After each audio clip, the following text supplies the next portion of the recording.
Dengan ditetapkannya Irjen Sambo sebagai tersangka kasus tewasnya Brigadir Yosua, tim kuasa hukum keluarga Irjen Verdi Sambo menyerahkan sepenuhnya proses hukum kepada tim khusus Polri. Namun kuasa hukum menyebut adalah naluri seorang kepala rumah tangga ketika Verdi Sambo membela keluarganya.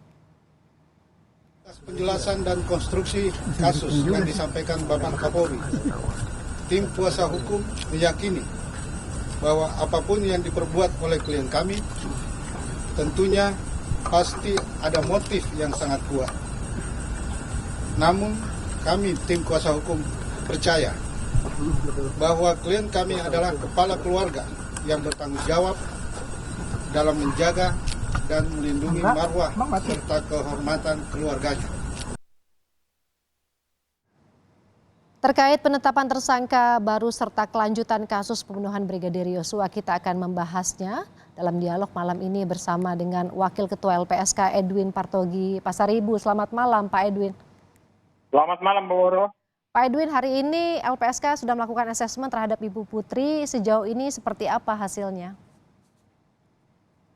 Ya, sebenarnya tidak begitu signifikan hasilnya, karena Ibu Putri juga belum berubah banyak ya dari pertemuan kami pada 16 Juli lalu. Jadi masih banyak diam, ya, sedikit bicara, kemudian masih kadang menangis, ya, dan tidak bisa dilakukan wawancara secara optimal, termasuk juga upaya kita untuk supaya dengan mengisi kuesioner juga tidak bisa dilakukan atau tidak direspon, termasuk juga permintaan tertulis kita untuk menulis saja apa yang diharapkan juga tidak direspon. Jadi kami masih belum mendapatkan informasi apa yang membuat Ibu P depresi atau trauma ya. Ini merupakan asesmen yang pertama ya Pak, dilakukan di rumah, di tempat di mana rasanya Ibu Putri ini merasa nyaman. Ini sebelumnya juga sudah pernah dilakukan asesmen seperti ini, didatangkan ke rumah? Kalau soal itu sih biasa saja.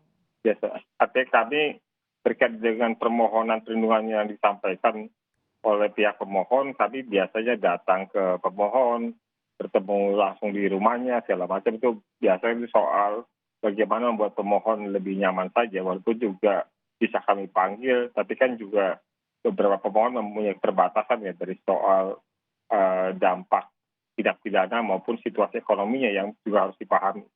Nah, jadi kalau soal kami ke rumah Ibu P itu bukan suatu hal yang istimewa. Betul. LPSK juga kemarin sempat mengumpulkan kelengkapan data di Rumah Sakit Keramat Jati, termasuk diantaranya soal luka yang dialami Ibu Putri Chandrawati. Hasilnya seperti apa Pak Edwin?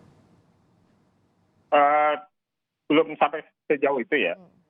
Jadi ya kami kan tadinya diminta untuk merujuk saja dengan hasil pemeriksaan psikologis yang sudah dilakukan. Tetapi sebagai lembaga mandiri dan juga memiliki kewenangan untuk melakukan asesmen psikologis sendiri, ya kami lebih mengacu pada apa yang diproses oleh ahli yang memang ditunjuk oleh LPSK, ya, biar kita mendapatkan keterangan yang lebih terang lah.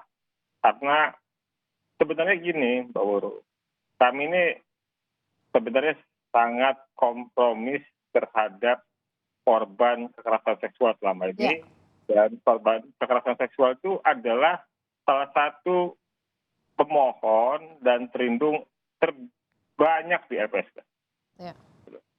Ya, tetapi kan kita tidak bisa menutup mata bahwa sejak awal kasus ini memiliki spektrum yang beragam ya, dan respon beragam dari masyarakat, dan beberapa hal yang dirasakan ganjil ya, itu juga tidak bisa kami abaikan. Ya termasuk juga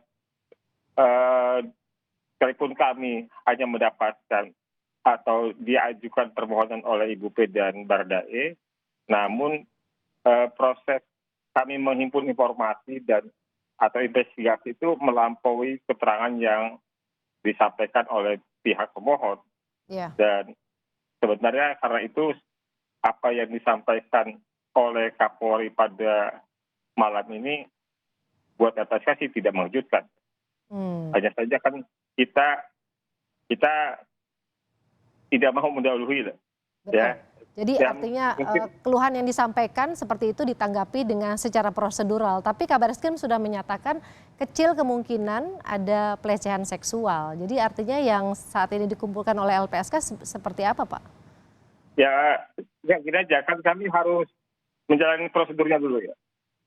Ya, kami kan tidak boleh mendahului dulu. Kami harus menjalani prosedurnya, ada permohonan, kami proses.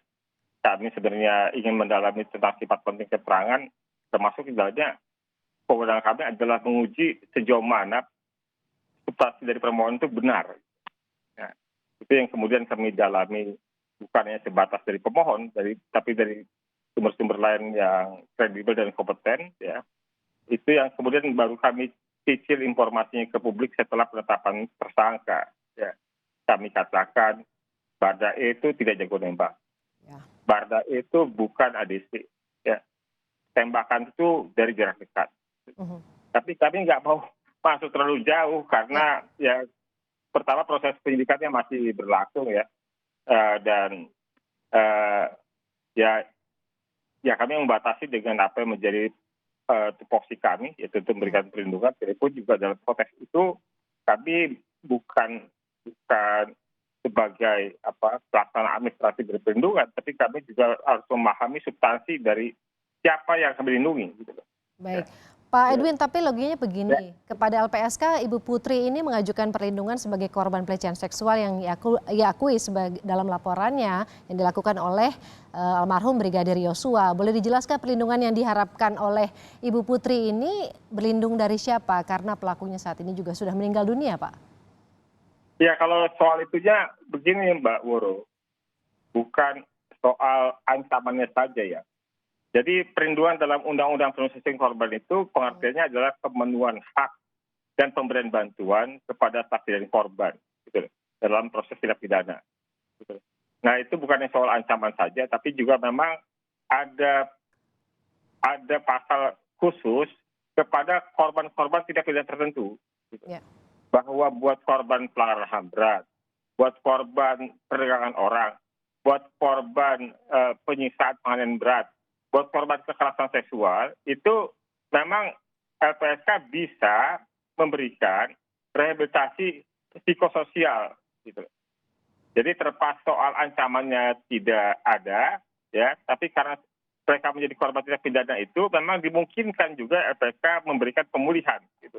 Jadi selain perlindungan dalam kata ada yang karena ancaman, ya, itu juga bagian dari perlindungan LPSK, tetapi juga pada titik-titik tertentu yang saya sebutkan, memang disebut oleh undang-undang, itu memang bisa kita berikan rehabilitasi, bahwa dari peristiwa-peristiwa itu berdampak kepada korbannya, gitu, baik secara medis maupun psikologis, yang harus direhab, gitu, harus diperbaiki, harus dikembalikan pada situasi semula. Gitu. Baik, jadi tidak hanya perlindungan terhadap ancaman, tapi juga kemudian treatment ke depannya seperti itu. Pak Edwin, apakah juga Ibu Putri ini sempat mengajukan permohonan perlindungan terhadap kasus ini dalam artian agar terhindar dari jerat hukum? Ya, saya nggak tahu ya apa motif. Tapi kalau disampaikan di awal, ya bukan soal jerat hukum ya, ada soal yang lain. Ya, tapi kan kemudian kami juga menilai atau mempertimbangkan bagaimana kooperatif atau tidaknya si pemohon ya, bahwa dari waktu yang berjalan dan proses yang berlalu ini, ya sepertinya sih harapan kita untuk mendapatkan informasi atau apa yang menjadi dasar Ibu P ini mengalami trauma atau depresi itu nggak kita dapatkan. Jadi ada informasi yang kemudian nanti bisa digunakan untuk proses penyidikan lebih lanjut begitu ya Pak Edwin ya? Gimana Mbak Woro? Jadi akhirnya informasi yang diperoleh dari LPSK ini kemudian juga bisa mendapatkan satu informasi yang bisa membantu penyelidikan lebih lanjut. Baik. Ya kalau kami kan sebetulnya pemberian perlindungan itu untuk membuat proses hukum ini untuk mengungkap jauh lebih terang ya. Termasuk juga artinya orang yang menjadi saksi atau korban bisa secara aman nyaman dalam menjalani proses peradilan gitu. tanpa ada rasa takut, termasuk juga takut dikriminalisasi, Baik. takut ancaman mata jiwa pun takut dikriminalisasi. Itu juga bagian dari perlindungan yang dilakukan oleh LPSK. Baik, kita Tapi tunggu. kami harus tahu apakah perkara yang disampaikan ini benar atau tidak. Iya, betul. Ya. Jadi ini harus lebih didalami lagi. Pak Edwin, kami tunggu bagaimana nanti hasil asesmennya. Terima kasih sudah bergabung di Kompas Malam hari ini.